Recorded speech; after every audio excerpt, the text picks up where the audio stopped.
Mau hijrah tapi takut. Tapi bentar, lu tahu nggak hijrah itu apaan? Kalau berdasarkan pelajaran yang dulu gue terima ketika SMP, kalau nggak SMP, SMA, lupa lah pokoknya. Zaman-zaman masih AAG, masih hype gitu. Hijrah itu adalah kita menuju ke tempat yang lebih baik dari kondisi kita yang saat ini. Let's say kamu sekarang bekerja di perusahaan yang nggak baik atau nggak berkah gitu ya, dan kamu ingin resign, atau kamu pengen pakai hijab yang sebelumnya mungkin belum pakai hijab, itu juga hijrah. Atau misalkan ketika kamu nggak pernah sholat, nah tiba-tiba lu pengen sholat 5 waktu nih, itu juga hijrah. Intinya lu mau mendaki gunung ke gunung yang lebih baik. Hah? Tapi kan yang namanya baik, sesuatu yang diridhoi Allah, itu pasti akan ada ujiannya. Setan pasti akan effort banget buat, ngomongnya effort apa effort sih? Setan pasti akan meniupkan banyak ketakutan dan kekhawatiran kepada kamu. Ya pokoknya kalau lu takut, oh berarti yang lo lakuin bener nih gitu loh. Kenapa? Karena setan gak mungkin repot-repot buat ngegoda kamu dengan apa? Dengan ketakutan. Hal yang gak baik, gak usah, udah biarin aja gitu loh. Nah untuk episode kali ini, semoga bisa membuat lo lebih tenang, bisa membuat lo lebih yakin dan teguh untuk melakukan sesuatu. Terutama hijrah. Assalamualaikum. Gimana kabar lo? Alhamdulillah. Apakah lo lagi ngerasa kesepian atau sendirian? Kenalin, gue Ria Marliana, teman healing lo di podcast Self Healing. Di sini kita bakal ngobrol bagaimana sih belajar berdamai dengan luka, tentu aja atas izin Allah Subhanahu wa taala. Semoga Allah sembuhkan lukamu, ringankan bebanmu, dan kuatkan hatimu. Oke, setelah kita tahu apa sih itu hijrah, yang kedua lu harus paham nih urutan dari perjalanan jiwa sebelum sampai akhirnya ke hijrah. Yang pertama kali akan kamu rasakan adalah lu akan gelisah. Gelisah yang lu gak tahu nih kenapa. Dan itu berlangsung terus-terusan, bisa bertahun-tahun. Tergantung, kalau lu gak segera hijrah, lu gak segera memutuskan untuk pergi dari situ yang gak akan nyaman. Ibarat kata nih, bayangin aja lu lagi jalan nih, kecebur ke got. Pasti lu kan gak akan nyaman tuh. Lu gak akan nyaman sampai lu mentas dari got itu, terus mandi, bersih-bersih. Ketika hati lo gelisah, itu adalah ilham dari Allah, panggilan dari Allah untuk kita pergi dari situ. Untuk pergi ke tempat yang lebih baik, untuk bersih-bersih diri.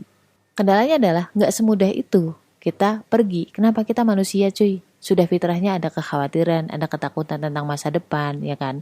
Walaupun sebenarnya ketika lo udah lakuin itu gak semenakutkan yang lo pikir. Lo pahami dulu nih, gelisahmu kenapa ya? Kalau sampai lo gak bisa menjelaskan alasan logikanya, kenapa lu gelisah, kenapa lu gak nyaman, berarti udah sampai ke jiwa.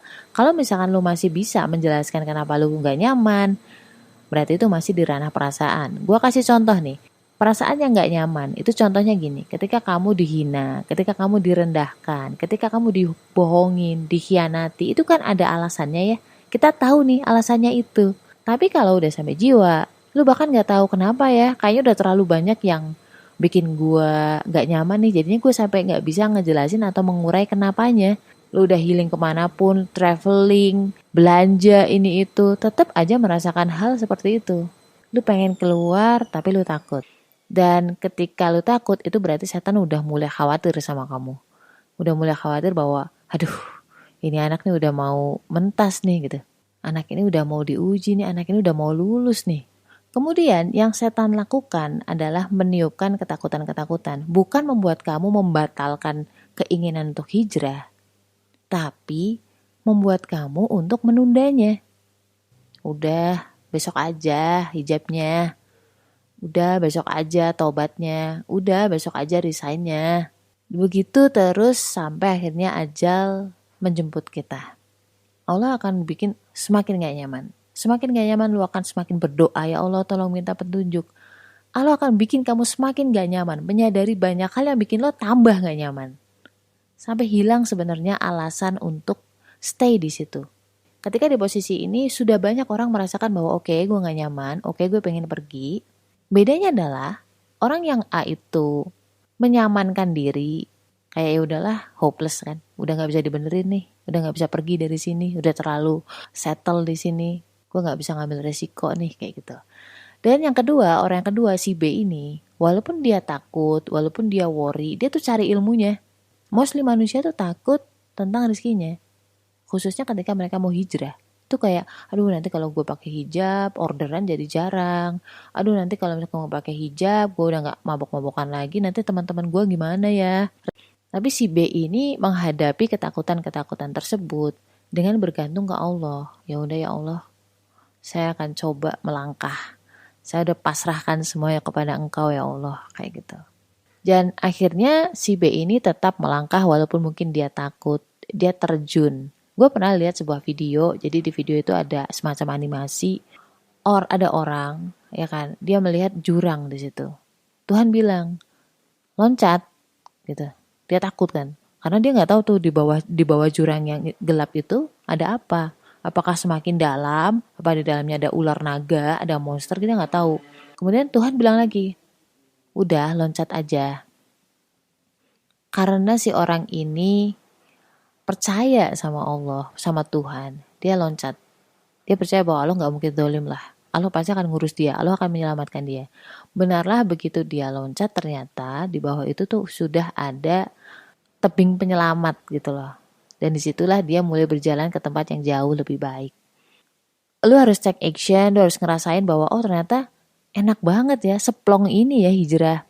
Walaupun memang ada ketakutan tapi nggak tahu kenapa rasanya nyaman, rasanya tenang.